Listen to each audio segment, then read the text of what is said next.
Hello everyone, good afternoon, and do try to take your seats because we are in the startup of the lunch seminar on the crisis in Ukraine and the Western response. As those knowledgeable of you can see, I am not the answer. Neither am I the ambassador to Sweden, to Georgia and Armenia, unfortunately.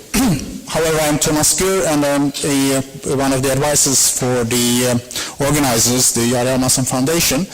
Diane has unfortunately fallen ill and cancelled her appointment here in the last minute, and I was asked to be her fill-in, which I will try to do up to my best abilities. The structure of the seminar is fairly simple. David Kramer, who is the president of Freedom House and a former assistant secretary of State of Democracy, Human Rights and Labor in the late George Bush administration, will introduce us to the topic, approximately 10 to more, maybe 15 minutes, and then we will have an interactive discussion with the participants, because I know there are a lot of knowledgeable people and most probably also good questions, but I will also, of course, allow you to make comments and not just on ask questions, but also to, if you have diverging views, please feel free to also to communicate them. However, I will, since David has limited his own introduction to a fairly short one, I will also limit your interlocutions to approximately 1 minute, 1.5 minutes as maximum, although, of course, not only questions but also comments are welcome. So let me then introduce you to David, and please, the floor is yours. Great. Thomas, thank you very much, and thanks very much to the Hjalmarson Foundation for hosting me, and to Ava and to everyone affiliated with it. It's always a terrific opportunity to be with you and to be back in Stockholm, a wonderful city. So I feel very much at home here, so thanks very much. And thanks to all of you for taking time out from your busy days to come and join us here today. As Thomas said, I offer some opening comments, but really would like to have a conversation with you, since this is a very well-informed audience and you have all been following the situation in Ukraine very closely. I think Sunday was a very good day, and obviously I am not talking about the European Parliament elections. I'm talking about the election in Ukraine, and I think it was incredibly impressive, in fact, that so many Ukrainians, roughly 60% of eligible voters, turned out to vote for their candidate against very difficult circumstances, and in some cases districts that were simply closed down, or if you saw one of the videos that I think was perhaps most revealing about the challenges Ukrainians were facing, guys in ski masks taking ballot boxes and just smashing them to pieces in Donetsk. That revealed really, I think, the role of outside players in the whole Ukraine crisis and the destructive role that they have been playing throughout this period. That Petro Poroshenko won in the first round, I think also very good for Ukraine. Ukraine really didn't need to have this election process drag on into a second round with Poroshenko squaring off against Yulia Tymoshenko, who I would dare say was going to do everything she could have to have won. I do at least give her credit for quite quickly acknowledging her defeat on Sunday. The process on Sunday, I think, provides for Ukraine a legitimate, duly elected, democratically elected new president. And that, I think, was extraordinarily important because it not only provides for a sense and source of stability for Ukraine, but it also disarms the Russian authorities from the claim and argument that they have been making that the authorities in Kiev are illegitimate, that they are the ones who launched a coup, that they are fascists and anti-Semites. It's much harder now for the Russian authorities to stay with that claim that the authorities in Kiev now are illegitimate as a result of Sunday's election. I also think that Sunday's election is a full and total repudiation of Vladimir Putin and Putinism and everything that the Kremlin has been trying to accomplish in Ukraine. And frankly, I think that's as important as the efforts to create a more stable environment in Ukraine. That despite the efforts to send in forces to destabilize Ukraine, to make it as unappealing and unattractive and ugly to the West as possible, that Putin, at least up to this point, has not succeeded. Even though he annexed Crimea, an annexation that none of us has recognized, and even though he tried to accomplish the same thing in eastern and southern Ukraine, Ukrainians showed on Sunday that they were not going to be kept under the Russian thumb, that they were not going to succumb to Russian pressure, that they in fact were going to unite even more perhaps. And maybe one day, further down the road, Ukrainians might even recognize that Putin did them a favor, albeit at a terrible cost and loss of lives, but in bringing the country more together than perhaps it's been in quite a while. That said, I do want to take on a claim that is often heard in the media and even in a commentary among some experts, this notion that Ukraine is a badly divided country. I've never believed that. I think the division that we have seen recently is artificially created again by Putin and Russian forces. There's no question that there are cultural, linguistic, even ethnic in some cases, differences between the western part of Ukraine and eastern parts of Ukraine. But I would say based on surveys and polls that have been conducted in Ukraine, the lead up to this crisis and violence and since, that most Ukrainians want to live in an independent Ukraine, want to be part of Russia. The referendum that was conducted on March 16th in Crimea, as we all know, was done under use of arms, was done in a way that did have no legitimacy whatsoever, and was forced on people in Crimea, including the 40% of the population who have been enfranchised as a result of the Russian annexation. That 40%, of course, being Crimean Tatars, who make up roughly 50% of Crimea, and the remaining balance being ethnic Ukrainians. Crimea is the only region in Ukraine where there is a majority Russian population. The ethnic Russian population in Ukraine is only about 13-14%. It's not a sizable population. Many Ukrainians, most Ukrainians perhaps even, speak both Russian and Ukrainian. So the linguistic issue that has been cited by Putin is frankly also an artificial one. Kiev is a city in which Russian is spoken as often as Ukrainian is. Some of the recent presidents of Ukraine have been more comfortable speaking in Russian than they have in Ukrainian, or some of the presidential candidates. So these issues, I think, have been grossly inflated, and we would not be seeing the situation that has played out in Crimea or Donetsk or Luhansk or elsewhere had it not been for Russian instigation, for Russian provocations, and the insertion of Russian special forces and provocateurs and Russian money to pay off locals that we've seen over the past several months.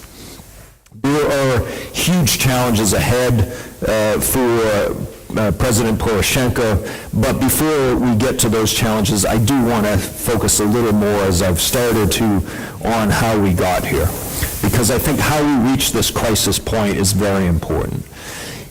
This was about, I would argue, a demand by hundreds of thousands, if not millions of Ukrainians for freedom, for rule of law, transparency, for accountability, for an end of corruption. And the spark for this was Yanukovych's decision in the middle of November to give the EU a snuff, to turn his back on the EU after several years of negotiations and a sense that Ukraine was, in fact, moving forward on the deep and comprehensive free trade agreement and the association agreement, and the signing at last November's Eastern Partnership Summit in Vilnius. And when Yanukovych announced that he was not going to do so, granted under pressure from Putin, after Putin was offering certain incentives for him not to move in this direction, Yanukovych decided he would not do this. And the response, I think, was perhaps one of the most heartbreaking in Ukraine, which is Ukrainians said, we actually want to move closer to the West. necessarily to the exclusion of relations with Russia or at the expense of good relations with Russia. But Ukrainians decided that their best future and hopes were in associating with the West, with Europe. And that's why so many Ukrainians turned out in the streets. I think too much has also been made, just as I was arguing, too much has been made of the sense of a divided Ukraine. Too much was made of the ultra-nationalist or far-right groups and the role they played in this crisis. Did they play a role? Yes. But as the surveys showed up until Sunday's election, and as Sunday's results showed, the far-right groups are very unpopular. They do not have large support. The candidates, the two candidates that represented those groups, got roughly less than 3%. So there too, I think the Russian propaganda rhetoric are ill-founded and do not represent the reality on the ground, which is that there really is not much support for these kinds of far-right extreme forces. I think the initial reaction of the West to the beginning stages of the crisis, and by that I mean the turnout of people on the Maidan and the protests over Yanukovych's decision, was quite weak. I think the West should have taken a tougher position against the Yanukovych government in the early days, particularly after the unprovoked use of force against protesters on November 30 and December 1. In Washington, there was this assumption that Yanukovych was firmly in power and not going anywhere, and that any sanctions that would have been imposed would not have had any impact.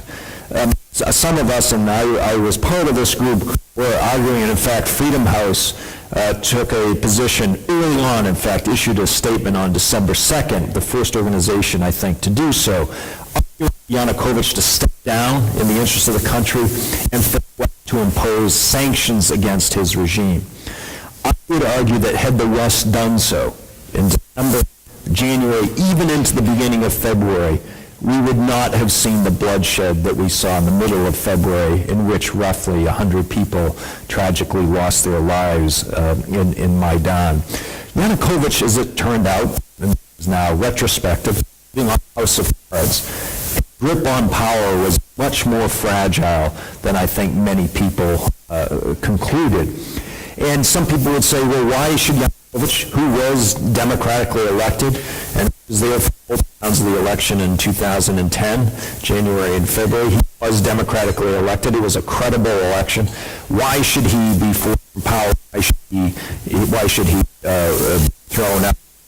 And I almost from day one he came to power, he engaged in gross abuses of power and unconstitutional measures, seizing more power, changing the Constitutional Court, the Black Sea Fleet Agreement that was struck early in his tenure, as well as the massive corruption that occurred under Yanukovych. It is not to say that corruption was a new phenomenon under Yanukovych and never existed in Ukraine before. Of course it existed. The Yushchenko government was thoroughly corrupt, no doubt.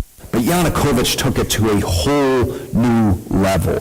And that was even reflected in the Rada election campaign of 2012, when we saw some of the oligarchs who supported other parties giving more media attention to the opposition parties because they were getting quite annoyed with Yanukovych and his immediate circle, including his sons, stealing so much. And then was the decision on the EU agreements. And then it was the use of force. I think those factors combined led to a situation in which Yanukovych forfeited his legitimacy and forfeited his ability to stay in power. We have to remember that leaders who are democratically elected are not permanently endowed with legitimacy. They have to maintain it and sustain it, and I would argue Yanukovych forfeited it over the years. And then we come to the crisis, his removal, his fleeing from power, the efforts by the EU to intervene and negotiate an agreement, while well-intentioned, I think, were doomed to fail. And it was the best outcome for Yanukovych for an interim government to come into place and for them to very quickly call for new and early elections for president that we just saw on Sunday. But once that all happened, this is where the Russia angle really comes into play. And Russia, of course, was playing a role in this for quite a while. But the fleeing of Yanukovych, his removal from power, is what particularly triggered Putin. And you have to go back even to 2003 and 2004 with the color revolutions in Georgia and Ukraine, respectively. Those color revolutions spooked Putin early on in his presidency. Seeing what happened again in Ukraine from November until February this year, with Yanukovych being forced to flee, again terrified Putin. Putin is, in my view, a dangerous combination of a leader who is assertive, aggressive, arrogant, self-confident, but also, paradoxically, hypersensitive, paranoid, and insecure. And that's a dangerous combination.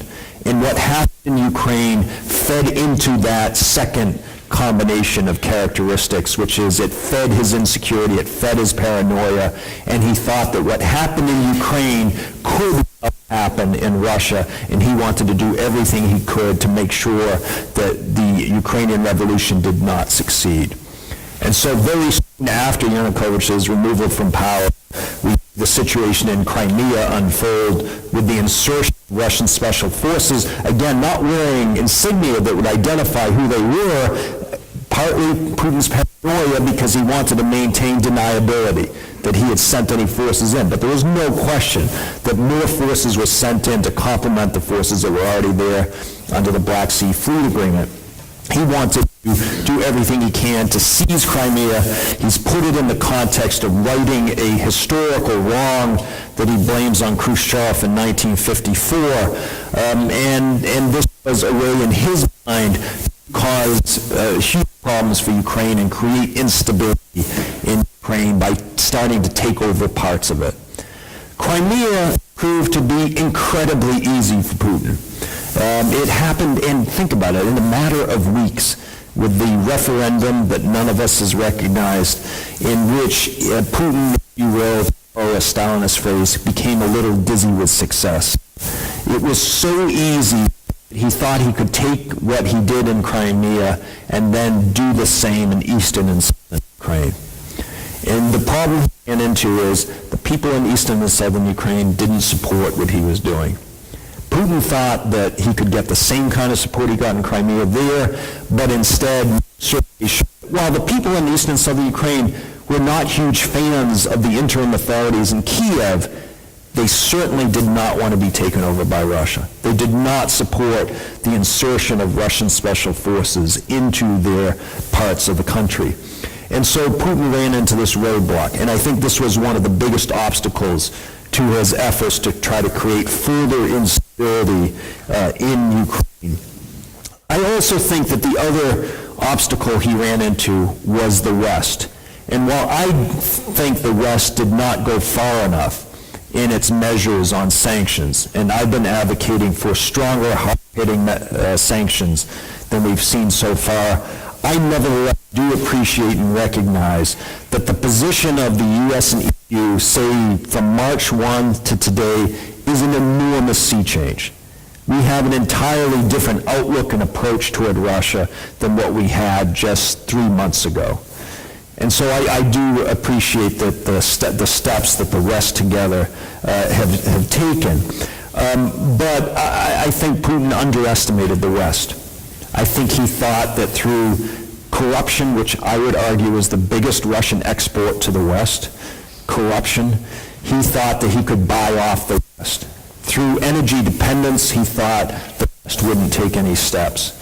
When he said to realize it's actual mutual dependence. If the West buy that oil and gas, Russia can't simply flip a switch and send it to China, notwithstanding the $400 billion agreement that Putin and the Chinese signed last week.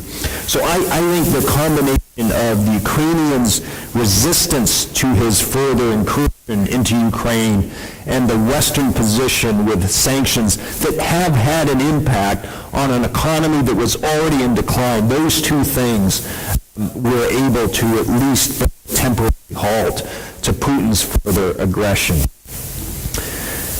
But I think overall the West has been too reactive. I think Putin set the agenda and we have responded to it. Putin has been in the driver's seat and we have barely been in the back seat, let alone in the passenger's seat. And I've been arguing that the West, and here I place more of the burden and blame on my own government, should have been more proactive. It is far easier, after all, for the United States, one government versus 28, and a country with not even 1/10 of the trade that the EU has with Russia, to impose hard sanctions on Russia than it is for the EU as a whole to do so. I think President Obama made a mistake in seeking unity between the EU and the US, because that then became an obstacle for the U.S. to go ahead and do what it should do on its own. I also think that the EU would tend to follow what the U.S. would do. Now, I base this on experience, sanctions on Belarus that I was involved in when I worked in the State Department in the Bush administration. And I realize comparing Belarus to Russia is almost absurd. But that said, the U.S., I think, underestimated the importance of taking the lead, and I think it also underestimated the extraterritorial nature that U.S. sanctions have, because when the U.S. imposes sanctions, particularly in a situation like Russia, it forces financial institutions and companies to make a decision. Do we want to continue doing business with sanctioned Russian entities, or do we want to stay in good standing with the United States? And I think invariably, companies and financial institutions will choose the latter, not the former. So last, just to wrap up, and I've gone on a little longer than I anticipated, I apologize. I think we have to figure out and anticipate and get ahead of where Putin might go next. I don't think he's going to settle for defeat. We've already seen some violence in Donetsk at the airport in the past 24 hours. The question is he going to continue to pursue his efforts in Ukraine? Is he going to focus next on Moldova, which I am very worried about, and the situation in Transnistria, as well as the elections coming up there in the fall? Kazakhstan is nervous, given the sizable Russian population there. And I would say, I was just in Lithuania yesterday, that the 3 Baltic states should be nervous, but more so, frankly, Latvia and Estonia. And the issue here is not Russian tanks and troops crossing a border, just as we really didn't see that in a serious way in Ukraine. The issue is other ways that Putin and the Kremlin can create instability and cause problems in neighboring states. My worry is that after this defeat in Ukraine, that he will try to look at members of NATO and the EU and say, you think you're safe? Well, let me show you you're not. And stirring up the Russian populations in these states, particularly in places like Tartu on the Estonian-Russian border, I think that's why the Estonians and Latvians in particular are justified in being very nervous about the situation. When you get into those 2 states, obviously, there is big concern about Article 5 obligations that come with Russian efforts to stir up trouble in fellow NATO member states. Lastly, a few lessons I would draw from this crisis. One is the nature of regimes matters. The way a regime treats its own people is often indicative of how it's going to behave in foreign policy. And given that Russia has experienced the crackdown on human rights since the collapse of the Soviet Union, I would argue since the Andropov period, I don't think we should be shocked and surprised that Russia treats its neighbors with no respect. This notion that Putin was coming to the defense of ethnic Russians or Russian speakers out of concern for them when he doesn't give a damn about Russians who live inside his own border is absurd. It is simply a politically expedient justification for him to try to stir up trouble and keep Ukraine from moving in a more democratic, Western-oriented direction.